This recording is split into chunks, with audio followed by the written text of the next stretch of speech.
तीन तस्वीरें देखिए, कर्च स्ट्रेट ब्रिज नष्ट, ट्रक से विस्फोट और रूस क्रीमिया कनेक्शन टूटा। ये तीन तस्वीरें क्या ये बताने के लिए काफी नहीं है कि ये वॉर और ज्यादा एस्केलेट होने वाली है? क्या ये तीन तस्वीरें ये बताने के लिए काफी नहीं है कि रूस को एक बहुत बड़ा जख्म आफ्टर मॉस्को वॉरशिप यहां पर यूक्रेन ने दिया है और ये जख्म पुतिन को बहुत ज्यादा इस वक्त साल रहा होगा? ये आइए जल्दी से आपको कुछ ग्राफिक्स के जरिए और बताते हैं यहां पर कैसे ब्रिज पर भारी विस्फोट और रूस क्रीमिया का संपर्क टूटा। आप देखिए, सुबह करीब 6 बजे रूस और क्रीमिया को जोड़ने वाले केर्च ब्रिज पर जोरदार धमाका होता है। विस्फोट के वक्त ब्रिज से गुजर रही मालवाहक ट्रेन के फ्यूल टैंक में आग लग जाती है।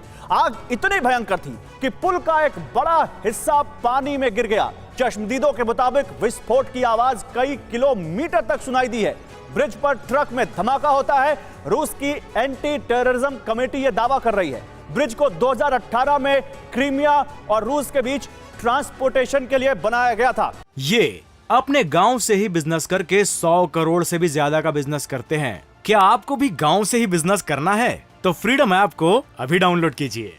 तो देखिए, ये पूरा जो आज एपिसोड हुआ है, ये अब इस वॉर को किस मोड़ पर लेकर जाएगा, सबकी निगाहें इस पर है। लेकिन देखिए, इस बीच एक बड़ी खबर रूस की तरफ से क्रीमिया में मौजूद विदेशी पर्यटकों के लिए एडवाइजरी आई है। रूस की जो टूरिस्ट हैं उनसे कहा गया है कि क्रीमिया में ही रुकें और ये कहा है रशियन एडमिनिस्ट्रेशन ने पर्यटकों के होटल का खर्च रूसी प्रशासन उठाएगा। ये कहा है रूसी प्रशासन ने, यानी क्रीमिया में जो टूरिस्ट गए हुए हैं उनसे कहा गया कि वो अपने होटल में रहें। अगर उनका होटल का स्टे खत्म है तो उसका खर्च अब रूसी प्रशासन उठाएगा। इस बीच एक और बड़ी खबर, ब्रिज पर धमाके के पीछे ज़ेलेंस्की का दिमाग, रूसी विदेश मंत्रालय का बयान।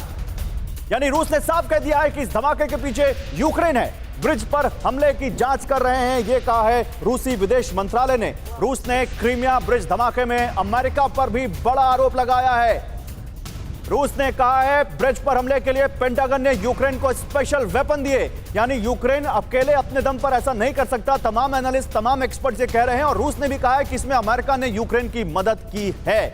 रूस ये कह रहा है कि अमेरिका ने यूक्रेन को स्पेशल वेपन दिए हैं। एम्बेसडर मल्होत्रा, सबसे पहला सवाल आपसे अब, अगर रूस ये कह रहा है कि अमेरिका ने स्पेशल वेपन दिए हैं, रूस ये कह रहा है कि इसके पीछे ज़ेलेंस्की का दिमाग है, तो बताइए हमारे व्यूअर्स को असल में रूस कहना क्या चाहता है? बिटवीन द लाइंस क्या है यहां पर?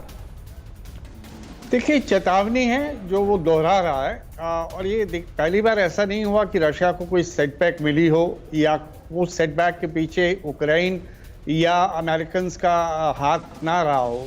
जो मस्को वॉरशिप भी हुआ था तो बाद में जो रिपोर्ट्स आई हैं उसमें यही कहा गया था कि अमेरिकन इंटेलिजेंस इनपुट के बेसिस पे ही ये संभव हो पाया था। तो ये उसी लेवल का एक दूसरा सेटबैक है। अब क्या एक के बाद अब ये वॉर चल रही है, 8 महीने से चल रही है, ऊंच नीच होती रहेगी। आपको खबरें आ रही हैं, कभी यूक्रेनियन अपनी टेरिटरीज को लिबरेट करवा पा रहे हैं, कभी रशिया दोबारा रिकैप्चर कर रहा है। तो मुझे लगता है कि ये बाय इटसेल्फ सेटबैक जरूर है, लेकिन इतनी बड़ी सेटबैक नहीं कि पुतिन को न्यूक्लियर वॉर की तरफ जाने के लिए कह रहे हैं इतना बड़ा सेटबैक नहीं है? आप कह रहे हैं इससे ट्रिगर करने के लिए ये इतना बड़ा ट्रिगर नहीं, क्योंकि इस लेवल के सेटबैक्स रशिया को होते आए हैं और इससे पहले भी। लेकिन इस वॉर के दौरान क्रीमिया ब्रिज को लेकर पुतिन ने कुछ बड़ी चेतावनियां दी थी। मनीष झा हमारे साथ मॉस्को से हैं, मैं उन चेतावनियों के लिए मॉस्को जाऊंगा और बात करूंगा मनीष से। आशीष भी हैं, लेकिन जरा बिग वॉल पर जो मैं दिखाना चाह रहा था आपको, जल्दी से बिग वॉल पर दिखाता हूं। क्रीमिया की जंग लाएगी महाविनाश। सवाल है ये, क्या क्रीमिया की जंग से महाविनाश होगा? देखिए, क्रीमिया पर हमला महाविनाश का ट्रिगर। मॉस्को से जंग क्रीमिया से शुरू होकर क्रीमिया पर खत्म होगी। महाविनाश का ट्रिगर यह है कि क्रीमिया पर अटैक लाएगा जजमेंट डे। सवाल यह है कि क्या पुतिन ऐसा कोई जजमेंट कर चुके हैं और यह बहुत बड़ा यहां पर एक ट्रिगर क्या बन सकता है इस वॉर के लिए? क्रीमिया को यूक्रेन वापस लेकर रहेगा, यह बार बार यूक्रेन कह रहे हैं। यूक्रेन की तरफ से कहा जा रहा है, ज़ेलेंस्की कह रहे हैं क्रीमिया पर हमला, रूस पर हमला, ये कई बार रूस कह चुका है। तो क्या एक बार फिर यही सवाल, क्या यह महाविनाश का ट्रिगर है? आगे देखिए, 8 अक्टूबर 2022 रूस क्रीमिया को कनेक्ट वाले ब्रिज पर धमाका हुआ। यह हमला जब होता है तो क्या यह हमला विनाश को अब यहां पर दावत दे रहा है? रूस क्रीमिया का संपर्क टूट गया है और क्या रूस इसको सहेगा? ये कुछ सवाल है यहां पर। आइए आपको और दिखाते हैं यहां पर असल में हुआ क्या है। 9 अगस्त 2022 क्रीमिया के साकी एयरबेस पर हमला होता है और हमले में रूस के 9 वॉरप्लेन तबाह हो जाते हैं।